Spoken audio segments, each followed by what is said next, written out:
Selamat pagi Bu Justina. Pada kesempatan kali ini, kami akan membahas tentang investasi obligasi. Perkenalkan, nama saya Jackson Alfeus, Saya Jeki, dan ada Cindy Evelina, ada Yohana, Indri Mutiara, Nicholas Henry. dan William Chandra. Pengenalan obligasi. Obligasi adalah surat utang yang diterbitkan oleh perusahaan atau pemerintah. Dalam investasi obligasi, investor membeli obligasi dan menerima bunga secara berkala hingga jatuh tempo. Investasi obligasi memiliki risiko yang lebih rendah dibandingkan dengan saham karena pengembalian investasi dijamin oleh penerbit obligasi. Namun, pengembalian investasi juga lebih rendah dibandingkan dengan saham. Obligasi digolongkan sebagai sekuritas atau efek yang memberikan penghasilan tetap, karena pihak yang mengeluarkan obligasi menjanjikan kepada pemegang obligasi untuk A. Membayar bunga periodik tetap, B. Membayar jumlah prinsipal tetap pada atau sebelum jatuh waktu.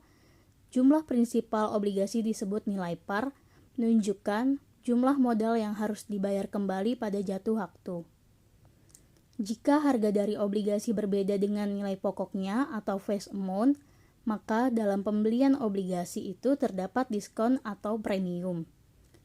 Premium dan diskon dari obligasi dicatat dalam akun investasi dan diamortisasi sepanjang masa berlakunya obligasi tersebut. Besarnya amortisasi biasanya dihitung dengan menggunakan metode garis lurus atau metode bunga efektif. Amortisasi premium dan diskon dilakukan pada akhir periode. Harga dari obligasi biasanya disajikan dalam persentase dari nilai pokoknya. Harga perolehan atau nilai investasi dari obligasi terdiri dari semua biaya yang dikeluarkan berkaitan dengan pembelian obligasi itu. Ketika obligasi diterbitkan di tengah-tengah periode pembayaran bunga, maka pembeli obligasi biasanya membayar bunga obligasi kepada penjual yang dihitung dari akhir pembayaran bunga sampai tanggal pembelian. Jenis-jenis obligasi berdasarkan pembayaran bunga. Yang pertama, obligasi tanpa kupon atau zero kupon. Jenis obligasi yang tidak mengeluarkan kupon secara berkala. Penerbit akan membayarkan bunga sekaligus pada saat jatuh tempo sesuai dengan waktu yang ditentukan. Yang kedua, obligasi kupon tetap atau fix kupon. Obligasi dengan tingkat kupon bunga yang telah ditetapkan sebelum masa penawaran di pasar perdana dan dibayarkan secara periodik. Tingkat suku bunga kupon nilainya bersifat tetap sampai jatuh tempo. Yang ketiga, obligasi kupon variabel atau variabel kupon. Suku bunga pada obligasi ini dapat berubah sewaktu-waktu. Perubahan nilai suku bunga dapat dipengaruhi oleh suku bunga perbankan. Jenis-jenis obligasi berdasarkan jatuh tempo. Yang pertama, obligasi jangka panjang, memiliki jatuh tempo dengan waktu 1-10 tahun. Yang kedua, obligasi jangka pendek. Waktu jatuh tempo obligasi maksimal 1 tahun. Obligasi ini termasuk ke dalam jenis investasi low risk dan low return. Jenis-jenis obligasi berdasarkan jaminan. Yang pertama, secured bonds. Penerbit obligasi menyertakan jaminan untuk obligasi yang diterbitkan, maka obligasi tersebut termasuk ke dalam tipe secured bonds. Unsecured bonds. Obligasi tanpa jaminan apapun dari penerbit.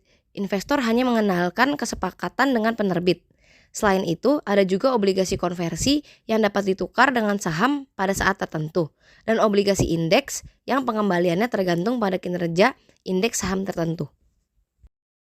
Pasar obligasi. Pasar obligasi ini dibedakan menjadi dua.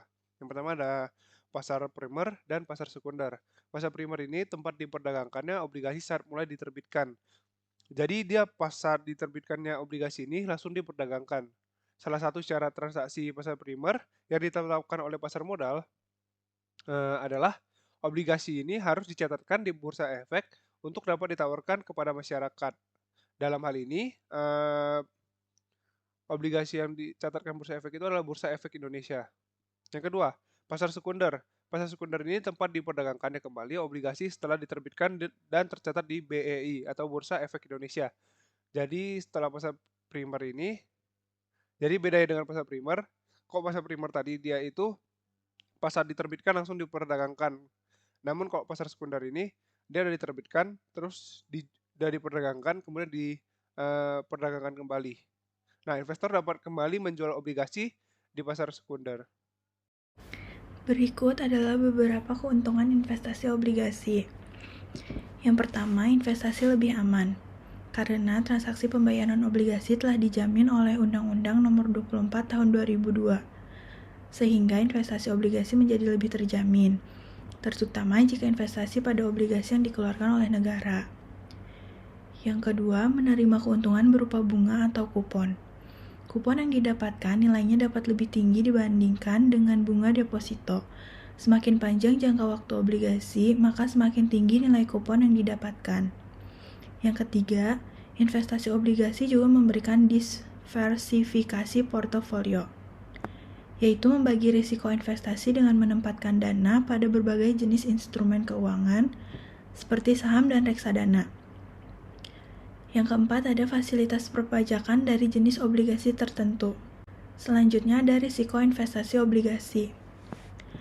Meskipun investasi obligasi memiliki risiko yang lebih rendah dibandingkan dengan saham, namun tetap ada risiko yang harus diperhatikan. Salah satu risikonya adalah risiko kredit, yaitu ketidakmampuan penerbit obligasi untuk membayar kembali utangnya. Selain itu, risiko suku bunga juga perlu diperhatikan, karena jika suku bunga naik, harga obligasi akan turun. Risiko inflasi juga dapat mempengaruhi nilai investasi obligasi. Ilustrasi pembelian investasi obligasi dengan contoh soal. Tanggal 1 Juli 2005, Crenshaw INC membeli $50.000 8% obligasi dari Dutch Corporation yang jatuh tempo 83/4 tahun lagi. Suku bunga pasar saat itu adalah 11%. Harga beli dengan harga $41.706 ditambah bunga $1.000 yang akrual sejak tanggal 1 April 2005. Dengan pencatatan jurnal di bawah per tanggal 1 Juni 2005, di debit ada investasi pada obligasi $41.706, di pendapatan bunga $1.000 di debit dengan rumus $50.000 dikali 8% dan kas di kredit dengan nominal $42.706. Menerima bunga 6 bulanan semi-anual mulai 1 April sampai 1 Oktober dengan rumus $50.000 dikali 8% dikali 6/12 dengan jurnal per 31 Desember, kas di debit $2.000 dan pendapatan bunga $2.000 di kredit. Jurnal penyesuaian untuk bunga dari 1 Oktober sampai 31 Desember dengan rumus $50.000 dikali 8% dikali 3/12 dengan jurnal di bawah per 31 Desember, piutang bunga di debit $1.000, pendapatan bunga di kredit $1.000.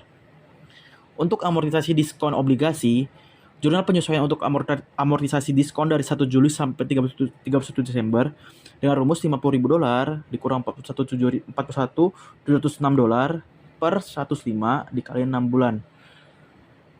Dengan jurnal per 31 Desember di debit investasi pada Dutch Bonds 474 dan pendapatan bunga di kredit 474 di kredit dengan catatan dibulatkan.